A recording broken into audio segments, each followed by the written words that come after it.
with Esther Strykowski. Okay, we left you off in the Lodz ghetto. The Lodz ghetto. Anyway, we were in the Lodz ghetto for 4 years. I was lucky I came back. After, when they sent me to Ghetto Lodz, Szefner, which was our minister in Ghetto Lodz, he brought in 80 doctors because we didn't have any doctors in the ghetto. And a lot of my father's family died too in the Ghetto Lodz. What did they die of? From hunger. They took me one day. I had an uncle which was very wealthy. And my uncle left Poland during the war. The Germans smuggled them out for a lot of money and diamonds. In 1939, in December, they smuggled them out from Lodz through Italy, and they were a year in Italy to Israel. And because he was very wealthy, and the German knew that it was, because the Szefner family was considered as wealthy people. So one day they came to us. The Kripo, this was the Deutsche police. They came to us, they took my mother. My mother they took her to the Irish side, on the other side of the ghetto, because we left a lot with the Poles, and she gave everything away, whatever she had. She told them, and they took everything. Then one day, they called me to the Deutsche police, the Kripo. This was the worst police which you can imagine. They took me in for a day, and I was then 14, maybe 15. Where is Szefner? They took all the Szefners, children and grown-up. Where is the rich Szefner? I knew he left, but I said, look, I don't know. I really didn't know where, how, what. I didn't know. They kept me there for a whole day. They were straszyli mnie. They threatened you? They threatened me. But they saw I didn't know a thing. They let me go. My mother was in the police 8 days. It's like a jail. They were beating her up. They didn't give a tweet where the Szefners are and where we have the money and where we have everything. She was there 8 days, and after her they took me, so I can tell you how worried she was about me. But somehow they let me go because I didn't know anything. And so I was in the ghetto. We had hard times, but we were together. My brother, me, my mother, my grandparents were gone. And we lived, prayed to God for an end. Every time we heard the German shoes, our heart was pounding like this. I don't have to tell you. If you heard on the stairs, we knew somebody will be already a victim. A victim. And every day they have other Aussiedlungs from the Ghetto Lodz. Every day they look for other people. Every day for something else. Szefner one day came, they looking for 20,000 children. If I don't deliver them, I will have to deliver the whole ghetto. He thought that he's the god of the ghetto. So how was this announced? How was it announced that he was looking for by microphones, and he was that he need the German asking for 20,000 children. So each time was a segregation. Each time, more and more people they had to deport. But we never knew there is. I didn't know there is an Auschwitz. They are concentration camps. They are crematoriums. We didn't know a thing. The Ghetto Lodz was so tied up. It's so closed. We had never any chance. Maybe some people which were working in the main Bałucki Rynek, maybe they knew, but we didn't know it. And so we were working till 1944.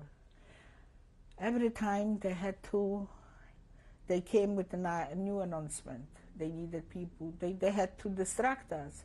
Here they want tailors, and here they want shoemaking, this and this and this. Each time they made segregation, Selection. again 10,000 people, again 5,000 people. We weren't sure with every night. And then came 1944. And it was almost the end of the war. We didn't know. So we had in the ghetto lodge a German, Bibov. His name was Bibov. He took care on the ghetto.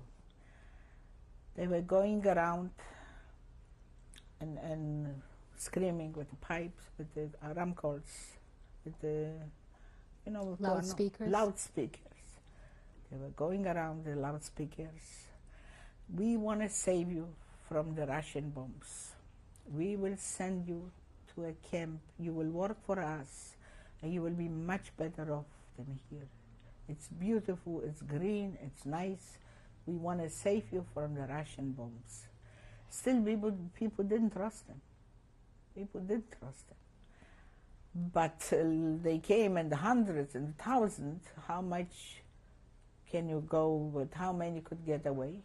So each time they segregate, they send another group, another group, another group. And people didn't trust them. They still didn't want to go. It was almost the end. Was August 1944. After 4 years starving from hunger and going through hell. So one day they came on our street and we were hiding. They were in a different street and we were hiding because I didn't put legali. I wasn't like, they were sending people which are strawberry sort, people which were working. Because my mother was working in a cooperative, they were looking for shoemakers, tailors, because my mother was working in a cooperative. I was working then in a cleaning repair. And my brother, through friend of my late father, first father, he was then 10 years old, 12 years old, he took him in as a worker. But he wasn't working, helping out. So we really didn't have to go. So we were hiding in one part of the city. And this part of the city, they cleared up completely. So the next day... The part of the city where you actually lived. Yeah. Not only the segregation was streets. They could cut off 10, 15 streets, and hundreds of thousands of Germans came in. It was no way to escape. But we were in the part where my mother was working. So the next day, it was there only clear and nice, and we were hiding there. And somehow came a policeman, and he took us down. My mother was crying and begging him. She's a widow with 2 small children, to let go, not help. And they took her like 3 criminals over the streets, empty streets over already. They took us to this Balutsky Rynek. This was the main Skupisko. The assembly point. Yeah. And we didn't have even the rucksack because we thought that we will need something. So we met there a guy and he said he will deliver us the rucksacks from home. And we were then transported to Auschwitz. When if you saw the movie Shoah, I think Shoah, and you see the trains are going back and forth, this was everything with a purpose done. They came and they told us they will give us a bread and cabbage. They will give us a cabbage with a bread. And keep it, because you're going to travel a few days. Until you will come there, until you will be able to get something, you will have what to eat. And we trust them. We didn't eat. We were starving for 3 days. The condition in the trains, I don't have to tell you, it was like kettles. Even the kettles had more air than we had. standing, well, maybe 100 people in a train. And when we came to Auschwitz, and we saw through the little windows people in the stripes, the uniform, no hair, no nothing. We thought it's white people. It's not something is wrong. It didn't take long. They opened the doors. They took away the bread. They took away everything, the rucksack, everything. This was Auschwitz. They segregated us in Auschwitz. And there was Mengeleting, left, right. This was Mengeleting. Was the selection? This was the selection. And then when I lost my mother, my brother, this was the last time I saw her. They segregated us. They put right, left. Whoever, my mother looked very nice. She was 37, young, pretty. She knew the language. But she went with my brother. He was 12. He said, I am sure you will go because you are a girl, but I will be alone. So she went with him. So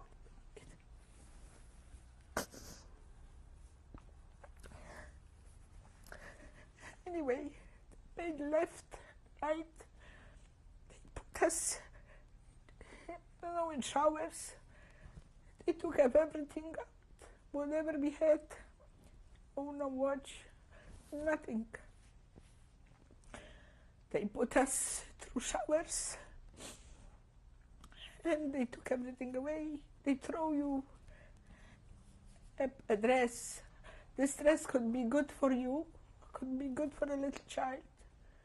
Sometimes an old woman could get a child dress, and I could get a dress from so big. And they took away my mother, and I still didn't know where she's going. They cut our hair. I was lucky I had big hair because the last transports, they didn't cut every girl the hair, and not everybody got a number. Maybe they liked me, I don't know, I was young, I was quite pretty, I was tall. They let me go. I had my hair, and I didn't get a number. And they took us in Auschwitz to camps. When we were walking already undressed with the new clothes, they put us, how you say the shoes, treppe, shoes from wood. We got shoes from wood. And we were walking to the barracks. I have a picture. I was now in Poland, the barrack, but I was there, block number 7. And we went to the barracks. Going to the barracks, was there a Hungarian girl. She was a Kapustubova, a Jewish girl, I suppose. And she liked me. She wanted to take me to her block because, they were already longer there. And they had, when you longer, somehow they managed. They took out, we didn't get any panties. We didn't get any brassiere. Okay, I was a child, really then. I never got my period. I didn't need this. But elderly woman and how it looked and this. But so going there, she came over to me. She said, I want you to take to me. But I said, where will I go? I don't know any Hungarian people here. I'm between the Polish. So I didn't go there. Do you remember her name? No. But the woman which was standing with me, she was working before the selection. She was working with my mother. So when the selection was, my mother told her, Mrs. Strykowski, please take care of my Tusha. And we went to the barracks. We were sleeping, I don't remember, I think 12 on a bridge, 3 floors. And this girl, because she liked me, she brought me a pair of pants. She brought me a few things. She was the first one to take away from me. She's supposed to take care of me. She was the first one. She was an elderly woman without pants. She took away everything.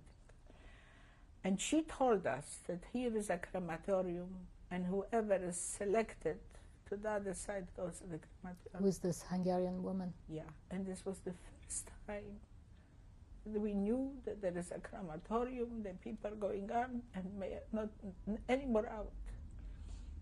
I was hoping all the years, because I saw whoever spoke a little bit German became a couple, became a writer, became the years I was hoping that during the year that maybe she survived, because at home we had a lot of German books, German music, and she knew, she always used to tell me, the Germans, it's good to work, they don't like lazy people, go straight always and you will survive. I survived, but she didn't. Anyway, I was 12 days in Auschwitz. I got very sick. We are staying on the Zellapels from morning to night. If you needed to go to the bathroom, you had to make in your shoes. And if they saw, they beat you up.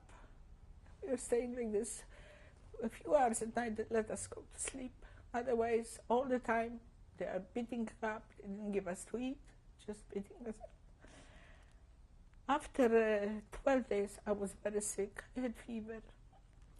So I went to the Rebbe. This was like a hospital. And in the hospital, I had fever. And she said, you are sick, you have to lie. I came, I heard that if you're going to a hospital, they send you right away to death. How did you know that? They told there were some nice girls in the hospital. She said, don't go, because you finished. And they start outside to scream, who wants to go to work, who wants to go to work? And this, again, I remember from my mother, by the Germans, you have to work, be straight, and go work. I ran out, and I went to the group, to the line, and they took us out. They supposed to take us away to work. Anyway, I was lucky. They took me to work. So not to work, they took us again in the trains. I was very sick. 3 days. Because I was so sick, they had pity on me. So they put me near the entrance from the big doors from the back. And people needed, they give urine, they give, pee-pee and so. So the viadro, the kubeł, the pail. The pail was going back and forth, and this was going on me because I was lying near the door where the air was. Every few hours they used to open, and the girls. I was 3 days in this van. Did you know which direction you were going? We didn't know a thing. By the German, you need to know nothing. After 3 days, we came to Bergen-Belsen. And was this in this wagon, were there only women, or was it mixed? Only women.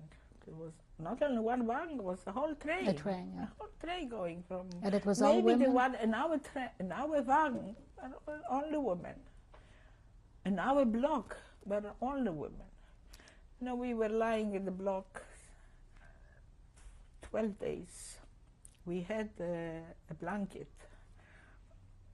And the blanket was, in Europe you had from kołdry, tak watowe kołdry, One of the girls got her period. Because they used to give us something, and in lodge, I was already a big girl, but because of the food, of everything, I never got my menstruation. And this girl got in Auschwitz. What can I tell you? What's going on? She was bleeding. And was no underwear, and no paper, no cotton. She was tearing apart from the blanket each time a piece. But they shouldn't see. And this is the way she kept herself a little bit clean. And then this was in Auschwitz. They didn't give us the to eat. We had there was there one, I don't know if she was German or she was Jewish or she was Yugoslavish, but she was such a murderer. She was walking around and screaming with the Spitzrut. I would say truth. You know, and going around without reason and beating us over our backs, and we were running like crazy. She was walking and beating us up like a wild dog. We all called her the red Viviurka, the Czerwona Viviurka. She was so Squirrel. horrible, terrible. So anyway, I went on the train. I went to Bergen-Belsen. When I came to Bergen-Belsen, this was, at those times, was a paradise. First of all, they gave me pills. They let us lie on the straw day and night. There were no Zählerpelz like in Auschwitz, because in Auschwitz we were standing day and night on Zählerpelz from the morning till night. And they let us go for 2 hours. Suddenly, in the middle of the night, Zählerpelz. We had to run out, and again, So when you were in Auschwitz, you always stayed with the same people that Yeah. you came? Yeah. You didn't have an opportunity to meet anybody that was there from before? We were in the group, the 12 girls on the bridge. We went together. And do you remember their names? One is, one I was later also with her in Lager. She is in the States, yeah. Skowroński Hela. One was in Israel. Her husband became later vice consul to Canada after the war. One died right after the war. I remember them vaguely, but I do remember. With one I'm in contact. And what kind of what did you do all day? Did you have a chance to talk to them? What did you talk about? We didn't talk. Were not allowed to talk. We had to stay straight on Zählerpelz. I don't know if you ever saw how it looks. Standing straight. I told you if we needed to go to the bathroom, we didn't have a chance. And there were no hours like for 2 to 4 or 4 to 6.